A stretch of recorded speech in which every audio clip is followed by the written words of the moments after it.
Hey everyone, welcome to my YouTube channel. आज के इस वीडियो में हम देखेंगे डॉटनेट फुल स्टैक डेवलपर के इंटरव्यू क्वेश्चन विद आंसर। अगर आप 0 to 1 ईयर हो या आप 0 to 10 ईयर हो, कोई भी डेवलपर इस क्वेश्चन को फॉलो कर सकता है। मैंने एक बेसिक क्वेश्चंस बनाए हैं। आज के सेक्शन में पार्ट 1 में हम देखेंगे कि बेसिक क्वेश्चन जो कि 0 to 2 में पूछे जाते हैं, उनका एक्सपीरियंस 0 to 2 ईयर्स का है, उनको उनको पूछे जाते हैं। हर हर एक डॉटनेट डेवलपर को ये क्वेश्चन आने चाहिए। हम आज का वीडियो स्टार्ट करते हैं जिसमें हम बेसिक क्वेश्चन देखेंगे। सबसे पहले क्वेश्चन हमारा आता है कि व्हाट इज डॉट नेट। जैसे आप लोगों को पता है, dot net is cross platform development platform है जो कि माइक्रोसॉफ्ट ने बनाया है, जिसमें हम वेब, डेस्कटॉप और मोबाइल साथ में क्लाउड एप्लीकेशन बनाते हैं। डॉट नेट डॉट नेट जो फ्रेमवर्क है या डॉट नेट जो डेवलपमेंट प्लेटफॉर्म है, वहाँ हम मल्टीपल लैंग्वेज भी यूज करते हैं, जैसे C sharp, F sharp, V dot net. So code जो होता है हमारा, वो एक कॉमन लैंग्वेज रन टाइम पे रन होता है, और जिसमें हम हमारा जो रन टाइम है डॉट नेट का, वो सब मेमोरी, सिक्योरिटी और एग्जीक्यूशन मैनेज करता है। अभी करंटली अगर डॉट नेट का लेटेस्ट वर्जन देखा जाए तो dot net 10 LTS long term support market में लॉन्च हो चुका है, और एक काफी अच्छा प्लेटफॉर्म है आपको वेब एप्लीकेशन या कोई भी डेस्कटॉप या मोबाइल एप्लीकेशन बनाने के लिए। नेक्स्ट हमारा क्वेश्चन पूछ सकते हैं, व्हाट इज CLR। CLR क्या होता है? Common language run time. ये एक इंजन होता है डॉट नेट SDK जो होता है हमारा। जब हम विजुअल स्टूडियो इंस्टॉल करते हैं तब ये automatically dot net visual studio के साथ इंस्टॉल होता है, जिसमें हमारा जो इंटरमीडिएट लैंग्वेज कोड होता है वो मशीन कोड में कन्वर्ट करता है हमारा CLR, common language run time.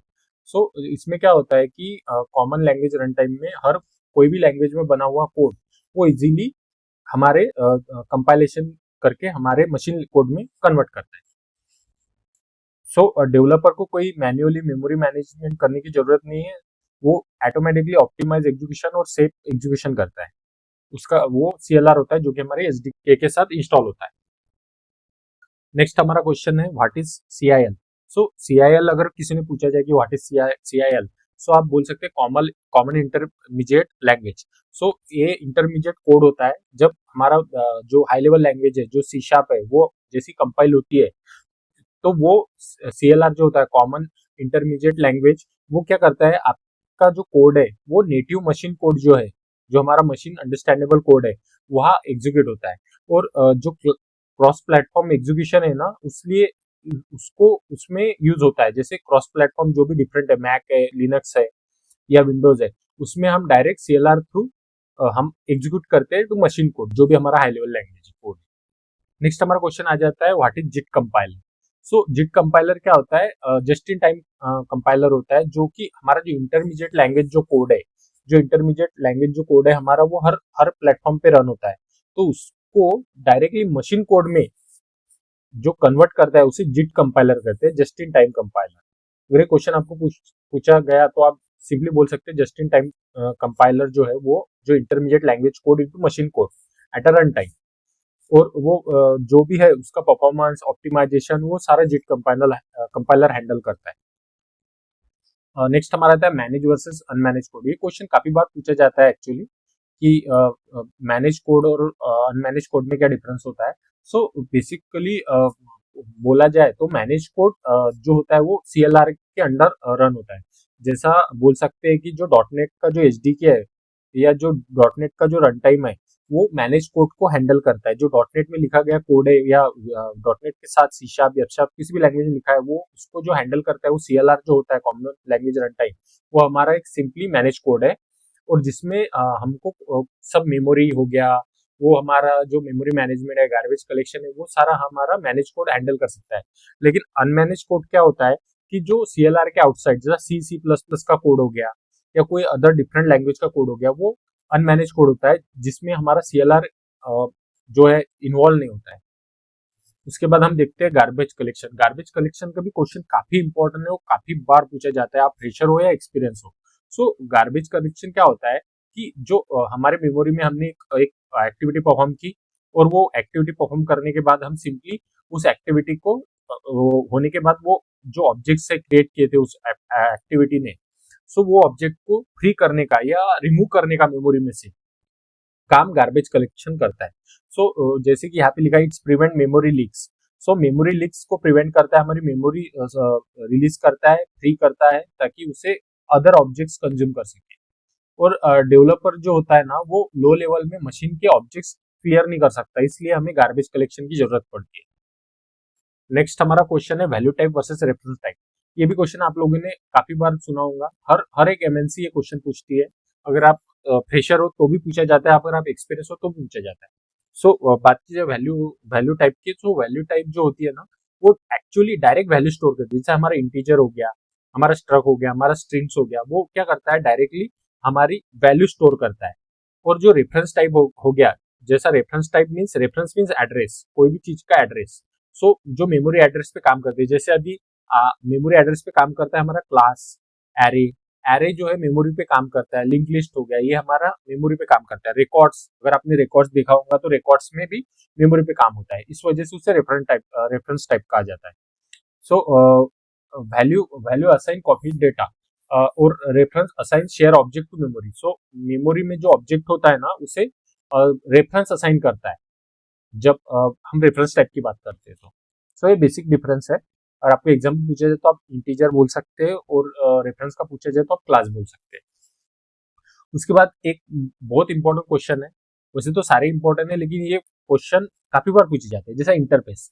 Interface versus abstract class. So interface क्या होता है कि इंटरफेस एक कॉन्ट्रैक्ट होता है विदाउट इम्प्लीमेंटेशन। इंटरफेस में हम क्या करते हैं कि मेथड डेफिनेशन जो होती है, मेथड डिक्लेरेशन करते हैं, और डेफिनेशन हम लिख नहीं सकते। इंटरफेस में सिर्फ मेथड डेफिनेशन डिक्लेरेशन होता है, जिसे हम इम्प्लीमेंट करके उसका डिक्लेरेशन लिखते हैं, उसकी उसकी डेफिनेशन लिखते हैं। डिक्लेरेशन होता है सिर्फ इंटरफेस में। उसके बाद आता है एब्स्ट्रैक्ट क्लास। सो एब्स्ट्रैक्ट क्लास की बात की जाए तो वो एब्स्ट्रैक्ट भी होता है और कॉन्क्रीट भी मेथड होती है। एब्स्ट्रैक्ट मेथड मींस उसमें सिर्फ डिक्लेरेशन भी चलता है और उसमें डेफिनेशन भी चलता है। और उसमें क्या होता है, कॉन्क्रीट मेथड जैसे बताया, जैसा क्या होता है कि अगर आप बहुत बड़ा क्लास आप बना रहे हो, उसमें 10-15 क्लासेस है, और आपको कोई एक लॉजिक, एक पर्टिकुलर लॉजिक आपको पूरे 10 भी क्लास में शेयर करना है, तो उस वक्त आप प्रीफर करेंगे एब्स्ट्रैक्ट क्लास यूज करना इंटरफेस के बजाय।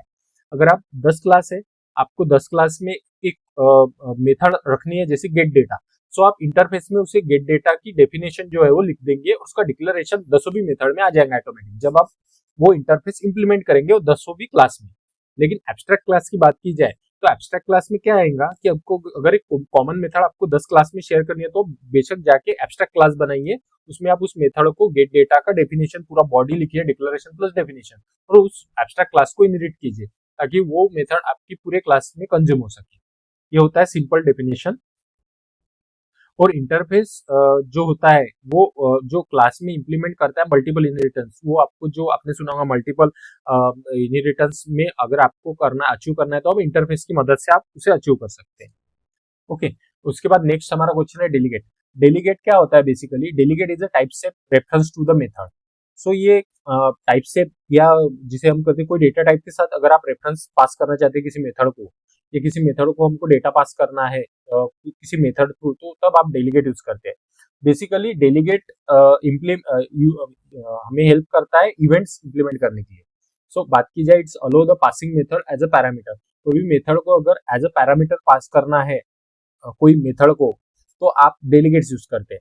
सो जैसा इवेंट और कॉल बैक, अगर कोई मेथड को कॉल बैक देना है तो आप डेलीगेट यूज करते हैं। Support multicast innovation built in delegate including funk and async. अगर पूछा जाए कि कौन से डेलीगेट है, तो आप ये भी बोल सकते हैं कि फंक्शंस, फंक्स और एक्शन, ये दो डेलीगेट्स हमारे पास अवेलेबल होते हैं बिल्ट इन। और मल्टी, जो हम बोलते हैं ना मल्टीकास्ट में हम डायरेक्टली एवोकेशन इनोकेशन कर सकते हैं, वो आप मल्टीकास्ट से कर सकते हैं। नेक्स्ट हमारा क्वेश्चन है what is event. So event क्या होता है, बेसिक डेफिनेशन अगर देखी जाए इवेंट की, तो अगर कोई भी एक्टिविटी होने के बाद एक पर्टिकुलर कोई भी एक्टिविटी हम करते हैं, तो पर्टिकुलर अगर चीज ट्रिगर होती है उसे हम इवेंट कहते हैं। अगर कोई भी हमने एक एक्टिविटी की उसे एक इवेंट कहा जाएगा। जैसा events are built on delegates enable publish subscriber communication. मतलब एक जन ने अगर कोई डेटा पब्लिश किया, तो उसने एक इवेंट ट्रिगर किया, तो उसे कंज्यूम जो है सब्सक्राइब करना है, तो सब्सक्राइब करेगा इवेंट। पब्लिश सब्सक्राइबर उसे कहते हैं event. One object notify other when something happen. तो सिंपली अगर मैं पब्लिश कर रहा हूँ, कुछ मैंने वीडियो पब्लिश किया, तो आप उसे सब्सक्राइब करेंगे, सो वो होता है हमारा इवेंट, पब्लिश सब्सक्राइबर मॉडल पे base. commonly used in UI and messaging system help to decouple the component. अब आपने देखा होगा, अगर माइक्रो सर्विस का अगर आपको पता होगा तो माइक्रो सर्विस में मेजरली पब्लिक सब्सक्राइबर कम्युनिकेशन काफी चलता है. सो इस वजह से इवेंट्स वहां पे ज्यादा इंपॉर्टेंस है. उसके बाद नेक्स्ट क्वेश्चन है हमारा async versus await. So async क्या होता है? Async makes the method asynchronous. So क्या होता है, अगर 10 मेथड एग्जीक्यूट हो रही है और अगर सब सिक्वेंशियली हो रही है, एक के बाद एक जाएगा, तो क्या होगा कि अदर चीज को अगर एक मेथड को टाइम लग रहा है ज्यादा, तो क्या होगा, बाकी के सारे मेथड्स का एग्जीक्यूशन रुक जाएगा. सो इसलिए हम क्या करते हैं, असिंक्रोनस मेथड यूज करते हैं. मतलब एक को अगर होल्ड करके रखो और बाकी की को आगे जाने दो, बाकी मेथड्स को एग्जीक्यूट करने दो, इसको बोलते हैं असिंक मेथड सिंपली. सो अवेट क्या होता है? अवेट जो होता है ना, वो पॉज करता है एग्जीक्यूशन को विदाउट ब्लॉकिंग द थ्रेड. मतलब अगर 10 मेथड एग्जीक्यूट हो रही है, एक मेथड को हमने 5 नंबर के मेथड को हमने एग्जीक्यूशन में अवेट करके रखा, तो क्या होगा कि वो अपना डेटा आए तक रुक जाएगा और बाकी अदर जो मेथड है उसके बाद 6, 7, 8, 9, 10 उसको एग्जीक्यूट करना स्टार्ट कर देंगे. उसको बोलते हैं हम अवेट. सो अवेट कब लिखते हैं? जब हमको कोई चीज का एग्जीक्यूशन पॉज करना है पर्टिकुलर इवेंट ऑकर होने से पहले. सो ये रहा असिंक मेथड प्लस अवेट, और असिंक अवेट साथ में आएंगे. अवेट अलग नहीं आ सकता, असिंक सिंगल नहीं आ सकता. सो जैसे यहाँ पे अगर डेफिनेशन बताओ, it's improve the responsiveness during the IO operation, does not create new thread automatically, use in API and database call. अगर कभी कभी क्या होता है, एपीआई को डेटा आने के लिए टाइम लगता है, सो उसे अवेट करके रुकाना पड़ता है कि अवेट में उसको रुकाएंगे और वो डेटा आए तक वेट करेंगे. जैसे ही डेटा आएगा तब वैसे उस मेथड का एग्जीक्यूशन स्टॉप हो जाएगा. उसके बाद नेक्स्ट है हमारा task versus thread. So basically task versus thread भी काफी बार पूछा जाता है. Thread is a OS level execution unit and heavy. Task is a lightweight abstraction using thread tool. So thread क्या होता है, टास्क क्या होता है? एक टास्क पर्टिकुलर एक ऑपरेशन को हम टास्क बोल सकते हैं. थ्रेड क्या होता है? उस टास्क के मल्टीपल पैरामीटर, उसे हम थ्रेड बोलते हैं. Thread is OS level execution unit. और टास्क की बात की जाए, lightweight abstraction using thread tool. So जो भी बहुत सारे थ्रेड है उसका एक टास्क होता है, और जो हम टास्क को डिस्ट्रीब्यूट करते हैं उसका एक थ्रेड होता है. So task integrate the async await and thread require the manual management. Task are prefer for scalability. So जो टास्क होता है हमारा, वो बड़े बड़े जो हम टास्क जो बोलते हैं, एक टास्क पूरा कंप्लीट पर्टिकुलर 10 मेथड से, तो 10 मेथड को एग्जीक्यूट होता है, उसे टास्क कहेंगे. और थ्रेड जो होता है वो part of small small methods, उस पर्टिकुलर मेथड का, उसे हम थ्रेड कहेंगे सिंपली. उसके बाद ये भी क्वेश्चन काफी बार पूछा जाता है, आप फ्रेशर हो, कोई भी लेवल के एक्सपीरियंस हो, डिपेंडेंसी इंजेक्शन. सो मैंने इस पे डेडिकेटेड वीडियो भी बनाया है डिपेंडेंसी इन्वर्जन प्रिंसिपल पे. तो वो डिपेंडेंसी इन्वर्जन प्रिंसिपल हमें डिपेंडेंसी इंजेक्शन इम्प्लीमेंट करने के लिए गाइड करता है. सो डिपेंडेंसी इंजेक्शन की बात की जाए तो आप जो डिपेंडेंसीज है, कोई कोई क्लास का ऑब्जेक्ट बनाना है, तो उसको इंस्टेड ऑफ क्रिएटिंग मैन्युअली, हम क्या करते हैं, उसको आउटसाइड से फोर्स करते हैं, भेजते हैं, या आउटसाइड से हमको भेजते हैं. जैसा ये, इससे क्या होता है कि आपको टाइट कपलिंग जो होती है हमारी, कि अगर कोई क्लास है, हमने वहां पे ऑब्जेक्ट बना लिया और उस क्लास में ऑब्जेक्ट बना के उस क्लास को हमने एग्जीक्यूट किया, तो क्या होगा, अगर आपको आगे चल के उस क्लास में कुछ मॉडिफिकेशन करने हैं तो आपको उस ऑब्जेक्ट में चेंजेस करने पड़ेंगे. लेकिन अगर हम उसे आउटसाइड से फोर्स कर रहे हैं तो वो आपको इजीली आपका लूज कपलिंग हो जाएगा, लूज कपल हो जाएगा क्लास. आपको कुछ भी चेंज किया तो आपको कोई प्रॉब्लम नहीं होगा, आपको पूरे एंटायर कोड में चेंज करने की जरूरत नहीं है.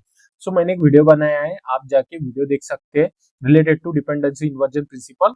उसमें आप लोगों को मिल जाएगा वो देखने को. और ASP.NET कोर जो है हमारा, वो बिल्ट इन DI कंटेनर है, जिसमें बिल्ट इन DI कंटेनर है, डिपेंडेंसी इंजेक्शन कंटेनर है. उसके लिए आपको कोई थर्ड पार्टी न्यूगेट पैकेट या किसी पैकेज की या कोई आउटसाइड से कुछ DLL इंपोर्ट करने की जरूरत नहीं है.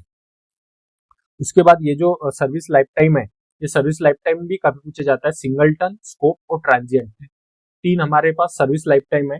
अगर सिंगलटन की बात की जाए तो बेसिकली सर्विस लाइफ टाइम क्या होता है कि एक ऑब्जेक्ट मेमोरी में या हमारे प्रोजेक्ट में जब एग्जीक्यूशन रहता है तब कितने टाइम वो रहेगा एक ऑब्जेक्ट का क्रिएशन. सो सिंगलटन की बात की जाए तो वन इंस्टेंस इंटायर ऐप, एक ही ऑब्जेक्ट क्रिएट होगा और वो इंटायर कोड में या इंटायर प्रोजेक्ट में हमारे रन होगा या एग्जीक्यूट होगा. जैसे सिंगलटन की बात की जाए, सो मैंने अगर सिंगलटन में अगर लॉगर का कुछ कोड लिखा, लॉगर का कोड मीन्स हम किसी रिस्पॉन्स को या रिक्वेस्ट को, जो भी हमारा एपीआई है, उसको अगर लॉग करना चाहते हैं डेटाबेस में या फाइल में, तो हम सिंगलटन यूज करेंगे, क्योंकि मुझे लॉगिंग का जो कोड है लॉग मुझे कुछ क्रेडेंशियल या कुछ क्या बोलते हैं रिक्वेस्ट रिस्पॉन्स अगर इंस्टॉल स्टोर करना है डेटाबेस में, तो मैं क्या करूंगा, सिंपली लॉगर में सिंगलटन ही ऑब्जेक्ट होगा, क्योंकि वो एक सिंगल ऑब्जेक्ट एक बार क्रिएट हो गया कि हमें पूरे इंटायर एप्लीकेशन में वो लॉग कर सकते हैं हम यूजिंग सिंगल इंस्टेंस। इसलिए अगर किसी ने पूछा what is the best example of singleton, तो सिंगलटन में आप बेस्ट एग्जांपल दे सकते हैं लॉगिन, जो हम लॉक करते हैं, कुछ रिपोर्टिंग लॉक करते हैं या कुछ रिक्वेस्ट रिस्पॉन्स लॉक करते हैं वो। सेकंड हमारा है स्कोप।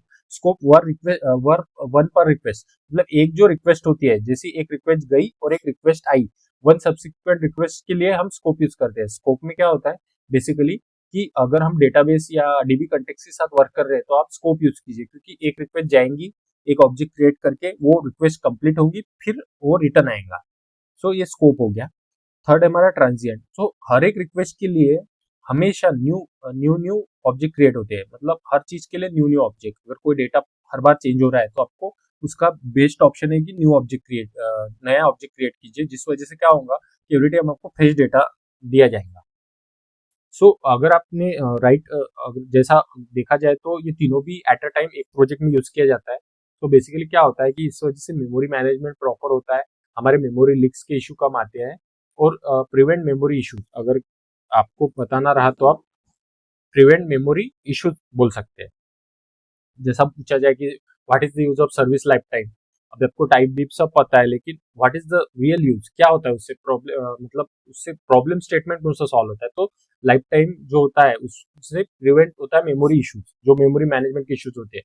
अभी क्या होता है, हमारे पास मेमोरीज अच्छी आ गई है कंप्यूटर्स में, हमें टेराबाइट्स गीगाबाइट्स और की मेमोरी आ गई है, हमारे पास काफी स्टोरेज है, हमारे पास वर्चुअल रैम है, इस वजह से आपको कुछ लगता नहीं है। लेकिन पुराने जमाने में जो होती थी ना 200 केबी, 300 केबी, 112 केबी, 24 केबी की रैम होती थी, तो उस वजह से ये कॉन्सेप्ट जो है मेमोरी मैनेजमेंट के, आज भी अगर आप देखोगे अमेजोन, फ्लिपकार्ट जैसी अगर वेबसाइट्स आप वर्क कर रहे हो या वो उस लेवल के प्रोजेक्ट पे आप काम कर रहे हो, तो आपको मेमोरी मैनेजमेंट का ख्याल रखना पड़ेगा। नहीं तो क्या होगा, आप कितने भी हाई एंड का सर्वर रख लो या कितना भी हाई एंड का हार्डवेयर आप डिजाइन कर लो, आपको उसमें मेमोरी मैनेजमेंट अगर आपने किया नहीं तो वो भी आपका फुल हो जाएगा, तो आपको पता भी नहीं चलेगा कि ये एप्लीकेशन ने इतनी सारी मेमोरी कैसे कंज्यूम कर ली। इसके बाद हमारा नेक्स्ट क्वेश्चन आता है हमारा, what is generic. So generic क्या होता है कि टाइप से रियूजेबल कोड होता है। जैसा जेनेरिक में अगर आपको कोई भी डेटा टाइप पता नहीं तो आप क्या कर सकते हैं, ये आपने देखा होगा कि टी टी देते हैं, जो होता है हमारा टेम्पररी, जो भी होता है temporary. So during run time अगर आपने कोड लिखा है, आपको उसमें पता नहीं है कि मुझे स्ट्रिंग यूज करना है या मुझे इंटीजर मेरा डेटा आएगा, तो आप क्या करेंगे, डिपेंडिंग ऑन रन टाइम, जैसे आप रन करने जाओगे प्रोग्राम, जब जब आप उसका ऑब्जेक्ट क्रिएट करोगे, तब आप उसे डेटा टाइप पास कर सकते हो कि मैं भाई यहाँ पे एक्सपेक्ट कर रहा हूँ इंटीजर डेटा, या मैं यहाँ पे एक्सपेक्ट करूंगा string data, depending on the run time. जब आप उसे भेजना चाहते हो तब आप उसके जब ऑब्जेक्ट क्रिएट करोगे तब आप उसे डेटा टाइप भेजिए, तब तक आप उसे less than T greater than ऐसा ऐसे कोड्स में, इसमें ब्रैकेट्स में आप उसे एक टेम्पररी वेरिएबल टाइप से कोड भेज सकते हो, जिसे जेनेरिक कहा जाता है। Prevent run time casting error, improve performance by avoiding boxing, use heavily in collection. तो जो कलेक्शन होते हैं ना, वहाँ आपको मोस्टली जो होता है ना वो जो जेनेरिक्स यूज किया जाता है। इसमें भी काफी लोगों को कंफ्यूजन होता है, ये भी काफी इंपॉर्टेंट क्वेश्चन है। नेक्स्ट हमारा बात की जाए तो लिंक क्यू। सो अगर लिंक क्यू की बात की जाए तो मैं आपको एक ओवरव्यू बताता हूँ। अगर बात की जाए अदर प्रोग्रामिंग लैंग्वेज की या कंपेयर टू सी शार्प या dot net, so link Q बहुत पावरफुल टूल है डॉट नेट के पास, लैंग्वेज इंटीग्रेट कोरी, जिसमें अभी तक तो billions of application link use करते हैं। जितने भी एप्लीकेशन है हमारे पास, मैक्सिमम एप्लीकेशन लिंक यूज करते हैं। अभी तो ठीक है, अभी डॉट नेट को जो है एंटिटी फ्रेमवर्क कोड, या हमारे पास डैपर है, काफी चीजें है, ईडियो डॉट नेट भी है, लेकिन लिंक क्यू भी काफी पुराने जितने भी एप्लीकेशन है ना, उसमें लिंक क्यू काफी यूज होता था, लैंग्वेज इंटीग्रेटेड क्वेरी। जो क्या होता है कि सी शार्प, अगर मैं डेवलपर हूँ, मुझे एसक्यूएल का नॉलेज नहीं है, तो मैं ना लिंक क्यू की हेल्प से ना डेटाबेस के साथ इंटरेक्शन कर सकता हूँ। उसके साथ साथ क्या था कि डेटाबेस के साथ तो कर ही सकते, लेकिन एक्सएमएल फाइल के साथ कर सकते, टेक्स्ट फाइल के साथ कर सकते, कोई कलेक्शन ऑब्जेक्ट्स है उसके साथ भी कर सकते। सो उसमें ना मेथड्स होती है, जैसे वेयर, सिलेक्ट, ऑर्डर बाय। अगर कोई पूछे लिंक क्यू की मेथड एग्जीक्यूट करो, तो ये वेयर, सिलेक्ट, ऑर्डर बाय आप बोल सकते हैं। So it's a language integrated query C sharp के हेल्प से। सिंपल सी शार्प कोड से अगर मुझे एसक्यूएल नहीं आता तो मैं लिंक क्यू पढ़ूंगा सी शार्प का, क्योंकि मुझे सी शार्प आता है, मुझे डेटाबेस पढ़ने की जरूरत नहीं, मैं इजीली इंटरेक्ट कर सकता हूँ डेटाबेस के साथ यूजिंग लिंक। नेक्स्ट हमारा आता है डिफर्ड एग्जीक्यूशन। सो अगर डिफर्ड एग्जीक्यूशन की बात की जाए, सो डिफर्ड एग्जीक्यूशन क्या होता है कि जो link Q query execute only when enumerated. Okay, link queue definition does not immediately fetch data. Execution happen during iteration, improve performance optimization. तो इससे क्या होता है, परफॉर्मेंस ऑप्टिमाइज होता है। और अगर जो हमारा जो इन्यूमरेटेड जो डेटा है उसको मेमोरी में प्रोसेस करके वो हमें एग्जीक्यूशन देता है। सो इमीडिएटली जो भी डेटा है, हमने क्वेरी है, डेफिनेशन है, वो इमीडिएटली डेटा फेच नहीं करता, वो एग्जीक्यूशन करता है। और जब हम जैसे हमारा इटरेशन होता है, चालू रहता है कोड एग्जीक्यूशन, तब हमको वो पर्टिकुलर डेटा देता है। इससे ना डेटाबेस परफॉर्मेंस काफी बढ़ता है। ये क्वेश्चन तो आप में से कई लोगों को पूछा गया होगा, आई इन्यूमरेबल और आई क्यूरेबल में क्या होता है। सो आई इन्यूमरेबल की बात की जाए तो मैं सिंपल एग्जांपल दूं तो 1000 रिकॉर्ड अगर आप फेच कर रहे हैं using link Q, so link Q क्या करेगा, 1000 रिकॉर्ड को है ना, 1000 रिकॉर्ड है और हमने कोई तो भी 501 नाम का रिकॉर्ड, हमने 501 का आईडी का रिकॉर्ड हमने फेच करना है। सो क्या करेगा, पूरे 1000 के 1000 रिकॉर्ड लेके आ जाएगा। सो इसे क्या कहता है, इन मेमोरी कलेक्शन। आईक्यूरेबल क्या करता है, डेटाबेस लेवल पे जाके अगर हमने 501 नंबर का रिकॉर्ड मंगाया तो 501 नंबर का ही रिकॉर्ड लाके देगा। लेकिन आई न्यूमरेबल क्या करेगा, 501 नंबर का रिकॉर्ड नहीं लाएगा, पूरे 1000 रिकॉर्ड लाएगा और 501 नंबर का रिकॉर्ड लाके इन मेमोरी में उसमें से 1000 में से 501 का दिखाएगा। इससे क्या होता है कि हमारे जो मेमोरी है या हमारे जो एप्लीकेशन की जो आईएस की मेमोरी उस पर लोड आता है। सो आई क्यूरेबल अगर आप यूज करोगे ना, तो आई क्यूरेबल डायरेक्टली जाके डेटाबेस में प्रोसेस करके 501 जो है 501 का रिकॉर्ड हमें लाके देंगे। सो ये यप कोर जो है हमारा एंटिटी फ्रेमवर्क कोर, उसकी क्यूरी के साथ काफी यूज होता है। सो अगर सिंपल डेफिनेशन की बात की जाए तो I enumerable in memory collection है, I queryable database level query करता है, डायरेक्टली रिकॉर्ड लाके देगा। आई इन्यूमरेबल पूरे रिकॉर्ड लाएगा और मेमोरी में उसको सॉर्ट करेगा। उसके बाद एक्सटेंशन मेथड भी अभी पूछा जाता है क्योंकि अभी हम C# 7 से ऊपर आ चुके हैं। सो जो एक्सटेंशन मेथड क्या करता है, एग्जिस्टिंग क्लास को जो मॉडिफाई किए बिना न्यू फंक्शनलिटी ऐड करने के हमें जो है प्रोविजन देता है, जिससे हम एग्जिस्टिंग क्लास को बिना मॉडिफाई किए हम डायरेक्टली उसको एक्सटेंड कर सकते हैं।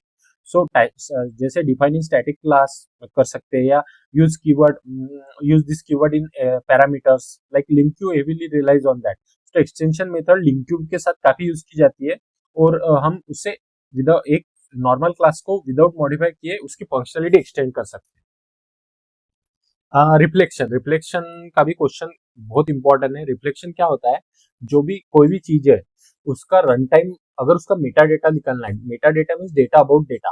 सो अगर हमारे पास एक फंक्शन है, लाइक हमारे पास एक फंक्शन है to string, so to string का अगर हमको डेटा निकालना है, या कोई एक मेथड बनाई है हमने गेट डेटा, सो उसके अंदर कोई एक एक्सेप्शन आ गया है, तो उसका हमको डेटा निकालना है, ये कौन सी मेथड में कहा एक्सेप्शन आया, तो हम रिफ्लेक्शन यूज कर सकते हैं। So reflection create object dynamically using DI serialization and testing framework slower than normal execution। So basically क्या होता है, रिफ्लेक्शन हम कम यूज करते हैं, जब हमको कोई रन टाइम कोई इशू आया तो हम रिफ्लेक्शन यूज करते हैं, उस मेथड का पर्टिकुलर मेथड का नाम हमें लॉक करना है विद एरर, तो हम रिफ्लेक्शन यूज करते हैं। अगर किसी ने पूछा where do you use reflection, so आपने बताना है कि रिफ्लेक्शन मैंने, जब मुझे रन टाइम एक्सेप्शन आता है, ग्लोबल एक्सेप्शन हैंडलिंग जब मैंने की, तब मुझे रिफ्लेक्शन से उस मेथड का, उस एपीआई का नाम पता करने के लिए मैंने रिफ्लेक्शन यूज किया, सिंपली। जो इंस्पेक्ट द मेटा डेटा, जो मेथड का नाम है, अगर पर्टिकुलर मेथड में एरर आ रहा है उसका मुझे मेटा डेटा अबाउट डेटा पता करना है, सो मैं रिफ्लेक्शन यूज करूंगा। इसके बाद बॉक्सिंग अनबॉक्सिंग। सो बॉक्सिंग में क्या होता है कि value type into object type, और अनबॉक्सिंग में क्या होता है, वैल्यू टाइप टू बैक, जो भी value type to object type और object type to value type, boxing unboxing. Heap allocation, overweight और जेनेरिक हेल्प बॉक्सिंग। सो क्या होता है कि बॉक्सिंग जो होता है हमारा, so value type to object type करना है, सो हम बॉक्सिंग यूज करेंगे। और जो हमारा वैल्यू टाइप होता है, जिसे ऑब्जेक्ट टाइप होता है, ऑब्जेक्ट टाइप से वैल्यू टाइप करना है, तो उसे जो जो बोलते हैं ना, इसे हम ये भी कहते हैं इम्प्लिसिट कन्वर्शन, एक्सप्लिसिट कन्वर्शन कहते हैं। उसके उसके साथ साथ हम इसे जब जब रन टाइम को कोई इंटीजर वैल्यू फ्लोट में असाइन करनी है, या फ्लोट वैल्यू कोई इंटीजर को करनी है, तो उस टाइप हम बॉक्सिंग अनबॉक्सिंग यूज करते हैं, सिंपल। जिससे क्या होता है हमारा, जैसे आप लोग को पता है, वैल्यू वैल्यू जो हमारा ऑब्जेक्ट टाइप होता है और रेफरेंस टाइप होता है, वो हमें हिप डेटा स्ट्रक्चर में जो हमारा होता है एड्रेस प्लस उसकी वैल्यू स्टोर होती है। लेकिन जो हमारा वैल्यू टाइप होता है वो हमारा डायरेक्ट मेमोरी में होता है। सो इस वजह से इसे कहा जाता है कॉज हीप अलोकेशन ओवरहेड। सो हीप का जो अलोकेशन होता है ना, तो बॉक्सिंग अनबॉक्सिंग के टाइम हमको प्रॉब्लमेटिक होता है, क्योंकि हमारा हीप जो है, हीप डेटा स्ट्रक्चर, हीप जो है हमारा मेमोरी में, वो फिल हो रहा है। और जेनेरिक जो होता है, जैसे मैंने बताया, जेनेरिक से क्या होता है, हम रन टाइम पे डिसाइड करते हैं हमको कन्वर्ट क्या करना है, कन्वर्ट नहीं करना है। सो उसे कहते हैं हम अनबॉक्सिंग, बॉक्सिंग अनबॉक्सिंग। इसके बाद हमारा मिडलवेयर। सो मिडलवेयर की बात की जाए, सो मिडलवेयर जो है वो middleware handles HTTP request in pipeline. So simply अगर मिडलवेयर पूछा जाए तो ऐसे आप बोल सकते हैं कि middleware is a pre processing logic, pre processing और post processing logic before executing any API. कोई भी एपीआई एग्जीक्यूट होने के पहले हम प्री प्रोसेसिंग अगर कुछ करनी है, जैसे हो गया हमारा फिल्टर, हम कुछ रिक्वेस्ट फिल्टर करनी है, कुछ ऑथराइजेशन ऑथेंटिकेशन करना है, कुछ राउटिंग करनी है, कुछ कॉर्स पॉलिसी इंप्लीमेंट करनी है, तो वो बाय यूजिंग द मतलब हेल्प, अगर मिडलवेयर की हेल्प के बिना आप कर नहीं सकते। सो जो प्रोग्राम डॉट सी एस है या एसपी डॉट नेट कोर जो फ्रेमवर्क है, वो हमारा पूरा मिडलवेयर बेस है। पहले जो डॉट नेट फ्रेमवर्क था उसमें हम अलग अलग हेल्पर्स बनाते थे, जैसे फिल्टर हो गया या कुछ हो गया। अभी क्या हुआ कि मिडलवेयर के आने की वजह से क्या हो गया कि अगर मुझे लॉगिंग या ग्लोबल एक्सेप्शन हैंडलर बनाना है, तो मैं मिडलवेयर में उसे डिफाइन कर सकता हूँ।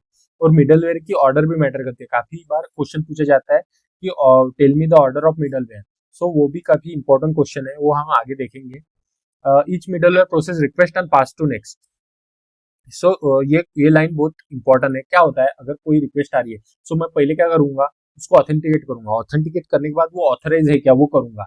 उसके बाद उसकी मैं रिक्वेस्ट एग्जीक्यूट करने से पहले उसका जो इनपुट पैरामीटर्स है या जो भी वो रिक्वेस्ट ला रहा है, वो मैं डेटाबेस में स्टोर करूंगा। तो ये जो एग्जीक्यूशन जो सीक्वेंस है, वो भी मेरे लिए बहुत इंपॉर्टेंट है।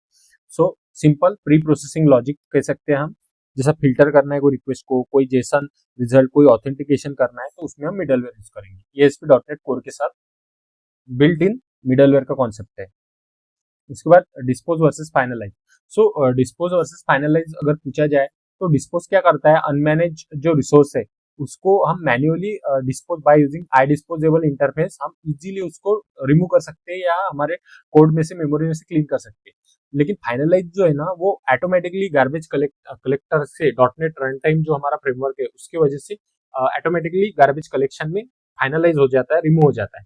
और जो डिस्पोज डिटर्मिनिस्टिक एंड फास्टेस्ट, और finalize is fall back clean up. So finalize क्या करता है, ऑटोमेटिकली जब उसको लगता है कि इस ऑब्जेक्ट की जरूरत नहीं है, वो डायरेक्टली रिमूव करता है। और डिस्पोज जो है हमारा, वो हम मैन्युअली, जब हमको लगता है ये ऑब्जेक्ट का हो गया और हमें इसको डिस्पोज करना है, तो हम डिस्पोज कर सकते हैं मैन्युअली। लेकिन फाइनलाइज हम मैन्युअली नहीं रन कर सकते। That's important point. उसके बाद असिंक स्ट्रीम। सो जैसा आप लोगों को पता होगा, स्ट्रीम, अगर कोई चीज हमको स्ट्रीम में करना है, जैसे हमने चैट जीपीटी में हमने आंसर डाला, तो वो थोड़ा थोड़ा आंसर हमको देता है, उसको हम बोलते हैं stream. So allow asynchronous iteration using I sync enumerable data arrives gradually, useful for streaming API and large data set. अगर बहुत बड़ा डेटा है हमारे पास, तो उसको स्ट्रीम होने में थोड़ा थोड़ा हम उसको फेच करेंगे या दिखाएंगे, तो उस टाइम असिंक स्ट्रीम यूज होता है। उसके बाद हमारा लास्ट क्वेश्चन है पार्ट 1 का, क्रिस्टल सर्वर। सो क्रिस्टल सर्वर क्या है, ये एक रिवर्स प्रॉक्सी की तरह है। सो पहले क्या होता था, Kestrel server is a cross platform web server used by ASP NET core. So पहले क्या होता था, हमारे पास एक सेम सेम सर्वर था, तो उसमें कोई रिवर्स प्रॉक्सी नहीं थी। अब रिवर्स प्रॉक्सी क्या करता है, सिंपली कि रिक्वेस्ट को पहले एचटीटीपी रिक्वेस्ट हैंडल करता है, और उसे आईएस और जो हमारा एप्लीकेशन है उसके बीच में वो पास करने का, लाने का काम करता है। लाइट वेट है, हाई परफॉर्मेंस है, ऑफन बिहाइंड द आईएक्स और एनजीएक्स। सो क्या था, अगर बात की जाए आईएएस और एनजीएक्स जो है ना, वो बहुत बड़े सर्वर है, वो काफी सालों से ट्रस्टेड, 20 30 40 सालों से वो एग्जिस्ट करते हैं मार्केट में, और वो एक स्ट्रॉन्ग सर्वर है। क्रिस्टल सर्वर हमारा एक लाइट वेट सर्वर है, जो SP dot net internally application को रन करने के लिए, रिक्वेस्ट रिस्पॉन्स करने के लिए यूज करता है, work as a reverse proxy. So I hope आप लोगों को वीडियो अच्छा लगा होगा। अगर आप लोगों को कोई प्रॉब्लम है, कोई डाउट है, तो प्लीज मुझे कमेंट में पूछिए और मुझे बताइए। मुझे आपको कोड स्निपेट दिखाना है, क्या बताना है, या क्या कहाँ प्रॉब्लम। वैसे तो मैं कोड स्निपेट वाले वीडियो भी लाऊंगा, जहाँ मैं आपको प्रॉब्लम जो पूछे हैं, काफी कंपनीज आपको प्रैक्टिकल प्रोग्राम पूछते हैं, वो भी मैं आप लोगों को बताऊंगा। या थियोरेटिकल क्वेश्चन है, अगर आप लोगों को पीडीएफ चाहिए या ये नोट्स चाहिए, तो आप प्लीज मुझे कमेंट में आपकी ईमेल आईडी शेयर कीजिए, मैं आपको शेयर कर दूंगा, या आप मुझे कमेंट कर सकते हैं। और अगर आपको वीडियो पसंद आई, तो प्लीज मेरे चैनल को सब्सक्राइब कीजिए, लाइक कीजिए और कमेंट कीजिए। थैंक यू सो मच और मैं आपको मिलूंगा नेक्स्ट वीडियो में।